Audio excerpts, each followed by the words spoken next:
अस्सलाम वालेकुम बच्चों, आज हम दर्जा 7 का सबक नंबर 2 हातिम ताई पढ़ेंगे। बच्चों, सबक 2 हातिम ताई जो हमारी ये येलो कलर की पट्टी में लिखा है, ये सबक का उन्वान है, सबक का नाम है। रेड कलर का जो इक़्तिबास है हम इसे पढ़ते हैं।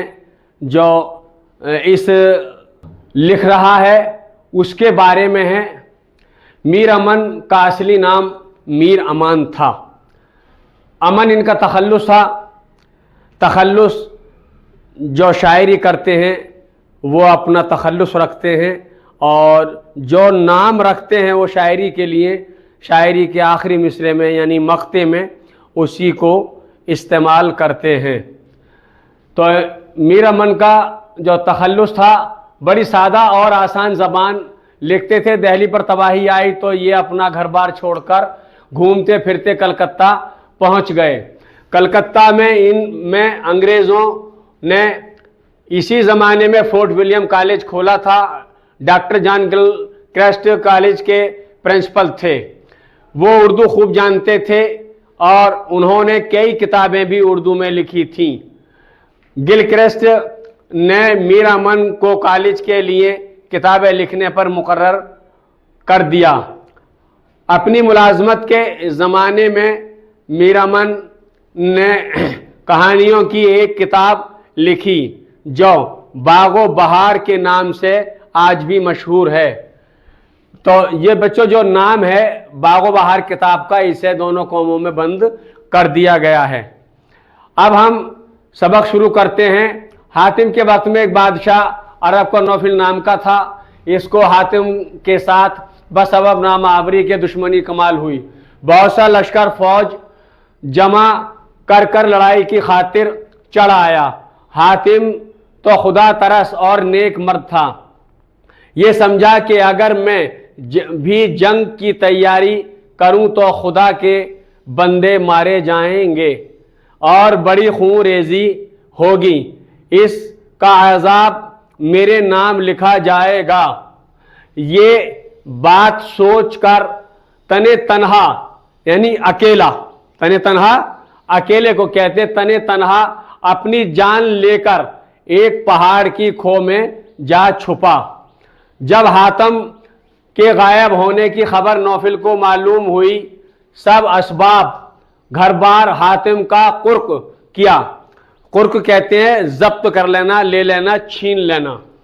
और मुनादी करा दी कि जो कोई ढूंढ ढांड कर पकड़ लावे, 5 से अशरफी बादशाह की सरकार से इनाम पावे।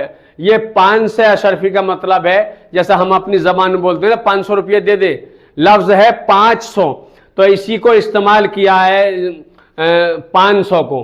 500 यानी 500 अशरफी सरकार से इनाम पावे। ये सुनकर सबको लालच आया और जुस्तजू हातिम की करने लगे। जुस्तजू यानी कि ढूंढने शुरू कर दिया, जुस्तजू कोशिश की। एक रोज एक बूढ़ा और इसकी बुढ़िया, 2-3 बच्चे छोटे छोटे साथ लिए हुए लकड़ियां तोड़ने के वास्ते इस गार के पास जहां हातिम पोशीदा था, पोशीदा कहते हैं छुपा हुआ, पोशीदा छुपा हुआ, पहुंचे और लकड़ियां इस जंगल से चुनने लगे। बुढ़िया बोली कि अगर हमारे दिन कुछ भले आते तो हातिम को कहीं हम देख पाते और इसको पकड़कर नौफिल के पास ले जाते, तो वो 500 अशरफी देता और हम आराम से खाते और दुख धंधे से छूट जाते। बूढ़े ने कहा, क्या टटर करती है, हमारे ताले में यही लिखा है। ताले कहते हैं किस्मत। लिखा है कि रोज लकड़ियां तोड़ें और सर पर धरकर बाजार में बेचे, तब नून रोटी मयसर हो आवे। मयसर कहते हैं मिलने को, मयसर यानी मिल जाए, हमें मिले। या एक रोज जंगल से बाघ ले जावे। बाघ ये लफ्ज होता है बाघ, जो जानवर है शेर की तरह का, ये बाघ वो है, इसमें लफ्ज बाघ लिखा है जावे। हमारी समाजी इस्लाम में इसे बाघ बोल देते हैं, मगर लफ्ज बाघ है ये जावे। अपना काम कर, हमारे हाथ हाथम का है, हमारे हाथ हाथम का है, को आवे, काहे को आवे, काहे को आवेगा और बादशाह से इतने रुपए दिलावेगा। ये जो अपनी बात कही बूढ़े ने, यहां खत्म हो गया, दोनों कौमें बंद हो गए। बूढ़े ने यहां से बात कहनी शुरू की थी, दो कौमें शुरू हुए थे, ये बंद हो गए। औरत ने ठंडी सांस ली, सांस भरी और चुपकी हो रही। ये दोनों बातें हातिम ने सुनी। मर्दी और मुरव्वत से बाइद जाना के अपने ताई छुपाए। उसने सोचा कि ये मर्दों की बात नहीं है, जो बातें वो सुन रहा था, और ये मोहब्बत के खिलाफ है, ये इससे बाइद है, ये मुझे अपने आप को छुपाना नहीं चाहिए। और जान को बचाए, अपने ताई छुपाए और जान को बचाए। और इन दिनों इन दोनों बेचारों को मतलब तक न पहुंचाए। सच है अगर आदमी में रहम नहीं तो वो इंसान नहीं, और जिसके जी में दर्द नहीं वो कसाई है। इसके लिए एक शेर लिखा है, दर्द दिल के वास्ते पैदा किया इंसान को, दर्द दिल के वास्ते पैदा किया इंसान को, वरना ताकत के लिए कुछ कम न थे कर्रो बयां। गरज हातम की जवामर्दी ने न कबूल किया कि अपने कानों से सुनकर चुपका हो रहे। वो नहीं बाहर निकल आया, वो नहीं बाहर निकल आया और इस बूढ़े से कहा कि ए अजीज हातिम, मैं ही हूं, मेरे तई नौफिल के पास ले चलें, यानी मुझे बादशाह के पास ले चलें। वो मुझे देखेगा, जो कुछ रुपए देने का करार यानी वादा किया है तुझे देवेगा। पीर मर्द ने कहा सच है। पीर कहते हैं बूढ़े को, यानी बुजुर्ग ने, पीर मर्द ने, बूढ़े आदमी ने कहा सच है, इस सूरत में भलाई और बहबूदी मेरी अलबत्ता है, लेकिन वो क्या जानिए तुझ से क्या सुलूक करें, अगर मार डाले तो मैं क्या करूं, ये मुझसे हरगिज ना हो सकेगा कि तुझ से इंसान को अपनी तमह की खातिर, तमह कहते हैं लालच की खातिर दुश्मन के हवाले करूं। वो माल के दिन खाऊंगा। ये कै दिन लफ्ज इस्तेमाल किया, जो हमारी इस्तिलाही भाषा में, जो हम आम जबान में अपने माशरे में बोलते हैं, वो लफ्ज भी इसमें इस्तेमाल किए गए हैं। और उन्हीं इस्तेमालों की लफ्ज़ों को यहाँ हमें समझना है। और समझने इसीलिए तो ये है कि बच्चों को समझाने के लिए ऐसे लफ्ज़ इस्तेमाल करते हैं जो हमारे माशरे में बोले जाते हैं। दिन खाऊंगा और कब तक जीऊंगा, मैं कितने दिन वो माल खाऊंगा और कितने दिन जीऊंगा, ये सवालिया निशान यहां आ गया। आखिर मर जाऊंगा तब खुदा को क्या जवाब दूंगा। फिर अपने से सवाल कर रहा है, आखिर मर जाऊंगा तब खुदा को क्या जवाब दूंगा। हातिम ने बहुत तेरी मन्नत की, मुझे ले चल, मैं अपनी खुशी से कहता हूं और हमेशा इसी आरजू में रहता हूं कि मेरा जान व माल किसों के काम आवे। किसो ये भी हमारे इस्तिलाही भाषा है, जो कि अपने उसमें जो माशरे में बोलते हैं, ये तो किसों को ना है नहीं, तो यह जबान वो इस्तेमाल की है किसों के। लेकिन वह बूढ़ा किसी तरह राजी ना हुआ कि हातिम को ले जावे और इनाम पावे। आखिर लाचार होकर हातिम ने कहा, अगर तू मुझे यूं नहीं ले जाता तो मैं आप बादशाह के पास जाकर कहता हूं कि इस बूढ़े ने मुझे जंगल में एक पहाड़ की खो में छुपा रखा था। वो बूढ़ा हंसा और बोला, भलाई के बदले बुराई मिले तो या नसीब।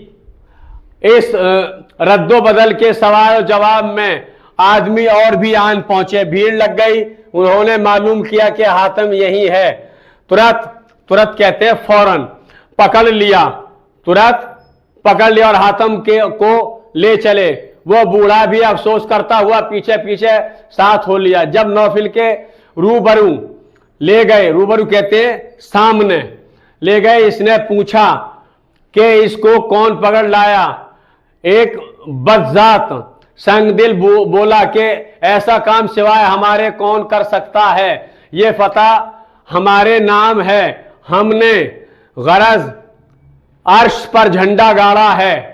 हमने अर्श पर, अर्श कहते हैं आसमान को, अपनी बड़ाई मार रहा है, डींगे मार रहा है। एक और लंतरानी वाला डींग मारने लगा कि मैंने कई दिन से दौड़ धूप कर जंगल से पकड़ लाया हूं, मेरी मेहनत पर नजर कीजिए और जो करार है सो दीजिए।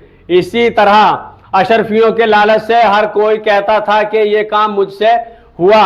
वो बूढ़ा चुपका एक कोने में लगा हुआ सबके शेखियां कहते हैं बड़ाई सुन रहा था और हातिम की खातिर खड़ा रोता था। जब अपनी अपनी दिलावरी कहते हैं बहादुरी और मर्दानगी सब कह चुके, तब हातिम ने बादशाह से कहा, अगर सच बात पूछो तो ये है कि वो बूढ़ा जो अलग सबसे खड़ा है मुझको लाया है। अगर कयाफा पहचान जाते तो दरियाफ्त करो और मेरे पकड़ने की खातिर जो कबूल किया है पूरा करो कि सारे डील में जबान हलाल है। मर्द को चाहिए कि जो कहे सो करे, नहीं तो जेठ हैवान को भी खुदा ने हैवान को भी खुदा ने दी है, फिर हैवान और इंसान में क्या तफावुत है।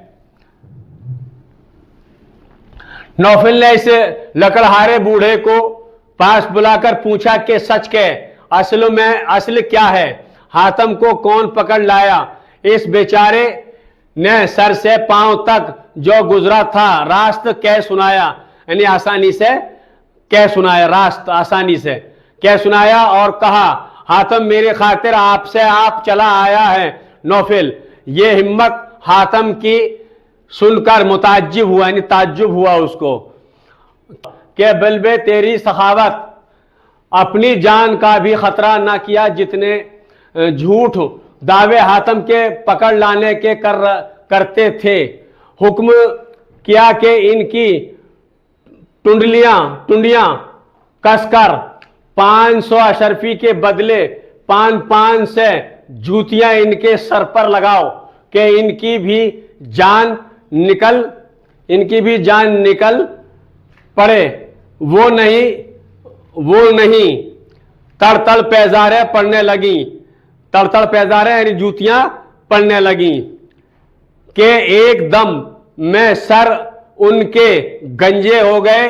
सच है झूठ बोलना ऐसा ही गुनाह है कि कोई गुनाह इसको नहीं पहुंचता। खुदा सबको इस बला से महफूज रखे और झूठ बोलने का चस्का न दे।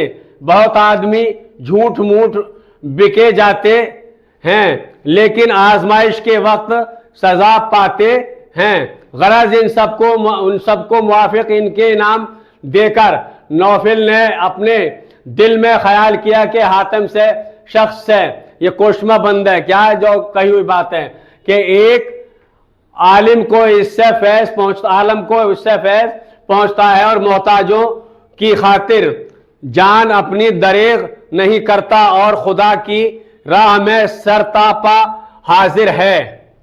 दुश्मनी रखनी और इसका मुद्दई होना मर्द और आदमियत और जवां मर्दी से बाहर है। वो नहीं हातिम का हाथ बड़ी दोस्ती और गर्म जोशी से पकड़ लिया और कहा, क्यों ना हो, जब ऐसे हो तब ऐसे हो।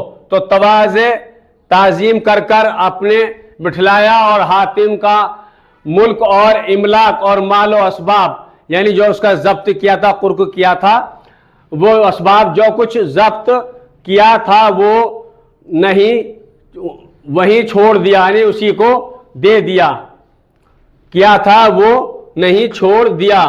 नए सिरे से सरदारी कबीला तय की इसे दी, और इस बूढ़े को 500 अशरफियां अपने खजाने से दिलवा दी।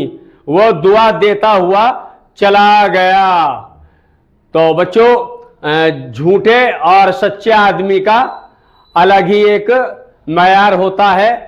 सच्चा आदमी हमेशा कामयाब रहता है, झूठे हमेशा, जैसे पैजारें पड़ी थी अभी, जूतियां लगी थी सर में, और क्या हो गए थे, गंजे हो गए थे। तो झूठों पे जूतियां ही पड़ती हैं, सच्चे कामयाब होते हैं। बच्चों, ये पेज हमारा जो सवाल और जवाब का है, इसमें किताब में इसको हमने आगे हल किया है, तो इसलिए इसको हम